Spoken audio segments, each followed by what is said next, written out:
गरीब का रमजान। गांव में आलम नाम का लड़का रहता था जो 10 साल का था। वो अपने पिता मोहम्मद के साथ रहता था। रमजान का पावन महीना चल रहा था।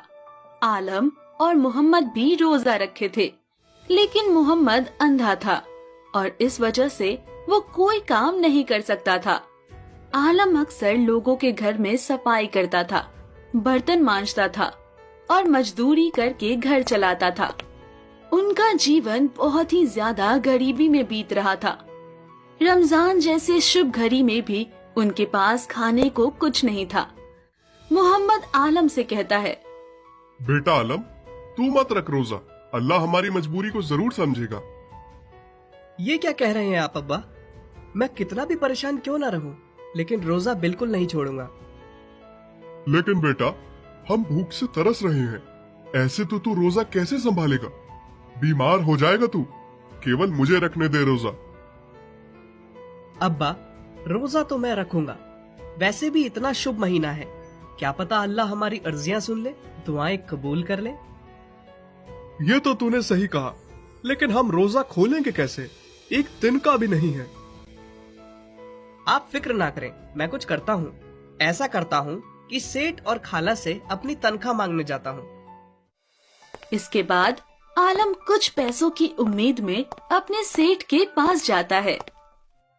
क्या आलम, कैसे आना हुआ? तू रोजे में भी मजदूरी करना चाहता है क्या? चल कोई नहीं, वहाँ गोडाउन में बोरियां रखी हैं। जी नहीं साहब, आप गलत समझ रहे। मैं रोजे में भला कैसे मजदूरी कर सकता हूँ? अच्छा, तो यहाँ क्या भीख मांगने आया है अपनी मनुष्य शक्ल लेके? है साहब, घर में खाने को कुछ नहीं है, आप मुझे मेरे पैसे दे दो। वाह भाई, कर दी 2 कौड़ी की बात। काम तो ठीक से करते नहीं है और तुरंत मुंह उठा के पैसे मांगने पहुँच गया। भिखारियों जैसे पहुँच गया अमीर से भीख मांगने। चल निकल यहाँ से, नहीं तो तुझे नौकरी से भी निकाल दूंगा। भाग। साहब, अल्लाह सब देख रहा है, मुझ पर इतना जुल्म ना करें। तेरी इतनी हिम्मत कि तू मुझसे जवान लड़ाएगा? तेरी औकात याद दिलाने की जरूरत है। चल निकल, मैं तुझे नौकरी से अभी निकालता हूँ। आलम रोता हुआ निकल गया और फिर वो निराश होकर सड़क पर घूम रहा था। लोगों के अंदर तो अब दिल ही नहीं रह गया। दूसरे वाले सेठ रामलाल जी के पास जाकर देखता हूँ, शायद उनमें कुछ इंसानियत बाकी हो। ऐसा सोचते हुए आलम दूसरे सेठ रामलाल के घर पहुंचा। रामलाल आलम को देखकर सवाल पूछे। अरे आलम, रमजान मुबारक। आपको भी मुबारक सेठ जी। हाँ हाँ, चल बता कैसे आना हुआ? सेठ जी, इफ्तार के लिए भी हमारे पास कुछ नहीं है, भूखे तरस रहे हैं। आप मेरा वेतन दे देते तो मैं कुछ खाने के लिए खरीद पाता। अरे जाओ जाओ, मैं नहीं दे सकता अभी पैसे। साहब, आप मजदूरी तो इतनी करवाते हैं मगर पैसे नहीं देते। मेरे हक के पैसे दे दो ना। अरे बड़ा ढीठ है तू, अभी नहीं है पैसे। जा रहा है या तुझे गार्ड से कहकर बाहर फिकवाऊं? चल दफा हो यहाँ से, एकदम निकल यहाँ से। अच्छा साहब, आप पूरा वेतन मत दो, आधा तो दे दो। क्या बे, जाना। साहब, गरीब की मजबूरी समझो, कम से कम कुछ खाने को खरीदने के लिए तो दे दो पैसे। मैं तो जा रहा हूँ साहब, लेकिन अल्लाह सब देख रहा है। अरे ओ, ज्ञान मत दे, चल निकल यहाँ से। आलम हताश होकर सेठ रामलाल के घर से भी निकल गया। या अल्लाह, कुछ रहम कर हम पर। देख, तेरे बंदे भूखे तड़प रहे हैं। रोजा खोलने के लिए भी हमारे पास खाने को कुछ नहीं है। मौला, मदद कर हमारी। अब तेरा ही सहारा है और तुझसे ही उम्मीद है। चलो एक आखिरी कोशिश कर लिए जाए। और अब गली वाली खाला के घर जाता हूँ, क्या पता वो मेरा वेतन दे दे मुझे। इसके बाद आलम खाला के घर जाकर दरवाजा खटखटाते हुए आवाज देता है। अरे ओ खाला, सुनती हो? मैं हूँ आलम। या अल्लाह, इस बुढ़िया को कभी तो कोई आराम करने दे। क्या है लड़के, तूने तो छुट्टी ली थी ना, अब क्या काम है तुझे? खाला, मेरा वेतन दे दो बस। अरे दे दूंगी ना बाद में, इतनी क्या जल्दी है तुझे? चोर या झूठी दिख रही क्या मैं तुझे, या फिर तेरे पैसों को खा रही? अगले महीने एक साथ वेतन मिलेगी, समझा? चल जा अब। अरे खाला, मैंने कहाँ कुछ कहा, बस वेतन ही तो मांग रहा हूँ। हम गरीबों की रमजान के बारे में भी तो सोचो, हमारे पास रोजा खोलने के लिए भी कुछ नहीं है खाला। बड़ा बदतमीज लड़का है रे तू। बोली ना कि अगले महीने वेतन मिलेगी, समझ नहीं आई बात? खाला, हमारे को भी तो कुछ खाने को चाहिए, बिना पैसे क्या करूं मैं?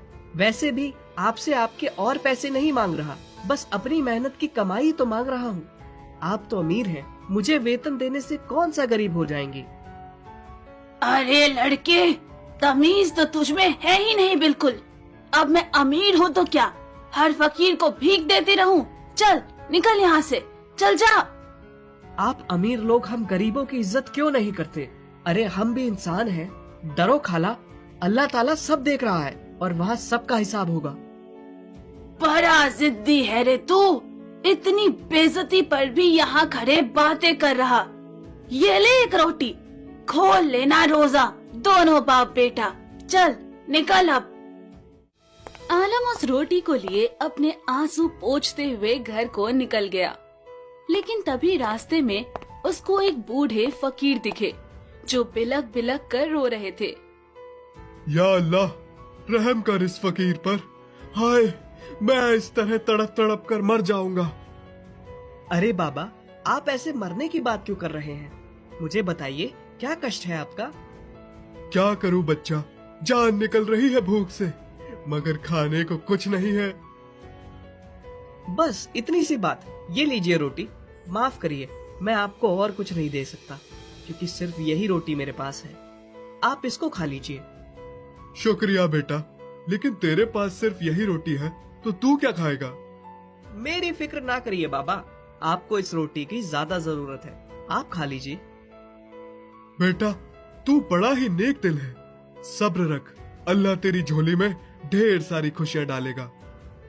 शुक्रिया बाबा, अल्लाह करे आपकी हर दुआ कबूल हो जाए। आलम फिर खाली हाथ सुकून से मुस्कुराते हुए घर जाने लगा। तभी उसको रास्ते में मस्जिद दिखा। वो मस्जिद में गया तो उसे सोने के सिक्कों से भरा एक बड़ा सा खूबसूरत संदूक दिखा। या अल्लाह, ये तो बहुत सारा सोना है, ये यहाँ कैसे पड़ा है? तभी आलम को दीवार पर कुछ लिखा हुआ दिखा कि अल्लाह अपने सच्चे भक्तों को खुशियाँ और इनाम जरूर देता है। आलम को महसूस हुआ कि शायद ये अल्लाह का उपहार ही है। हे अल्लाह, आपका बहुत बहुत शुक्रिया। मैं कसम खाता हूँ, मैं इसका गलत इस्तेमाल बिल्कुल नहीं करूँगा। फिर आलम ने अपने और अपने पिता के लिए कुछ फल, अनाज और कपड़े खरीदे। इसके बाद वो संदूक को लेकर घर चला गया। घर में आलम के पिता मोहम्मद आलम की आहट सुनकर उससे पूछे, आजा बेटा आलम, तनख्वाह मिल सकी क्या तुझे? अरे बाबा, अब वो सब फिक्र ना करो। ये लो, ये खाकर रोजा खोलो, फिर मैं आपको नए कपड़े पहनाता हूँ। क्या सेठ ने उपहार दिया क्या? नहीं अब्बा, सेठ इतने महान थोड़ी हैं, मुझे खुद हमारे अल्लाह ने उपहार दिया है। क्या मतलब है तेरा?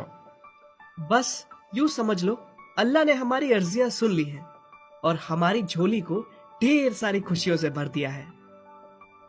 इतना कहकर आलम खुशी से मोहम्मद को जोर से गले लगा लेता है और अपनी खुशी के आंसुओं को पोंछते हुए सुकून से मुस्कुराता है। उन सोने के सिक्कों के इस्तेमाल से आलम घर में जरूरत की चीजें लाता है और एक मार्केट खोलता है।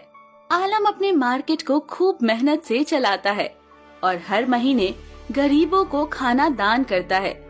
आलम के सभी दुख खत्म हो जाते हैं और वो अपनों का अच्छे से ख्याल रखते हुए सुख से जीवन बिताता है।